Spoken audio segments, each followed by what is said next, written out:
महाभारत युद्ध और गांधारी का श्राप। महाभारत युद्ध के अंत में कौरवों की हार हुई और उनके 100 पुत्र मारे गए। जब गांधारी, जो धृतराष्ट्र की पत्नी और कौरवों की मां थीं, युद्ध के मैदान में आईं, तो उन्होंने अपने पुत्रों की मृत्यु देखकर अत्यंत शोक व्यक्त किया। भगवान श्री कृष्ण उनसे मिलने आए। गांधारी ने क्रोधित होकर कहा, हे कृष्ण, तुम इस महायुद्ध को रोक सकते थे, लेकिन तुमने ऐसा नहीं किया।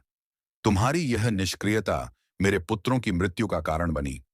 उन्होंने श्री कृष्ण को श्राप दिया, तुम्हारे यदुवंश का भी सर्वनाश होगा और तुम्हारा अंत भी इसी प्रकार होगा।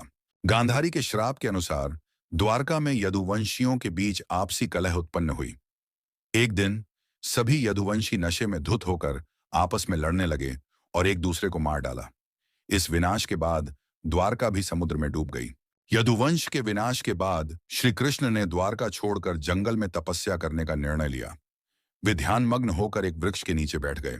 उसी वन में जरा नामक एक शिकारी था। उसने दूर से श्री कृष्ण के पद चिन्हों को हिरण समझकर उन पर तीर चला दिया। जब वह तीर श्री कृष्ण को लगा, तब जरा उनके पास आया और अपनी भूल के लिए क्षमा मांगी। श्री कृष्ण ने उसे सांत्वना दी और बताया कि यह सब पहले से ही नियति में लिखा हुआ था। श्री कृष्ण जरा को आश्वासन देते हैं कि यह सब उसकी इच्छा और नियति का हिस्सा है। तब श्री कृष्ण ने अपना धर्म त्याग दिया और भयक कुंता धाम की स्थापना की। श्री कृष्ण के देह त्याग के बाद द्वारका नगरी समुद्र में डूब गई, जैसा कि उन्होंने पहले ही भविष्यवाणी की थी। जब श्री कृष्ण का महाप्रयाण हुआ, जिसे स्वधाम गमन कहा जाता है, तब उनका पार्थिव शरीर अग्नि में विलीन हो गया, परंतु उनके हृदय का एक अंश अग्नि में नहीं जला। इसे नित्य जीवित हृदय कहा जाता है, जो उनके अनन्य प्रेम और भक्ति का प्रतीक था। माना जाता है कि यह हृदय दिव्य और अमर था। अर्जुन ने वही दिल को लेकर समुद्र में बहा दिया। समुद्र में बहते हुए श्री कृष्ण का यह दिव्य हृदय उड़ीसा के तट पर आ पहुंचा। वहां यह एक लकड़ी के रूप में बदल गया। कहा जाता है कि राजा इंद्रद्युम्न ने एक दिव्य स्वप्न में भगवान विष्णु को देखा और उन्हें निर्देश मिला कि वे भगवान जगन्नाथ, बलभद्र और सुभद्रा की मूर्तियों का निर्माण करवाएं। उन्होंने एक लकड़ी की खोज शुरू की जो स्वयं भगवान विष्णु की उपस्थिति को धारण कर सके। यह वही लकड़ी थी जिसे राजा इंद्रद्युम्न को स्वप्न में दिखाया गया था।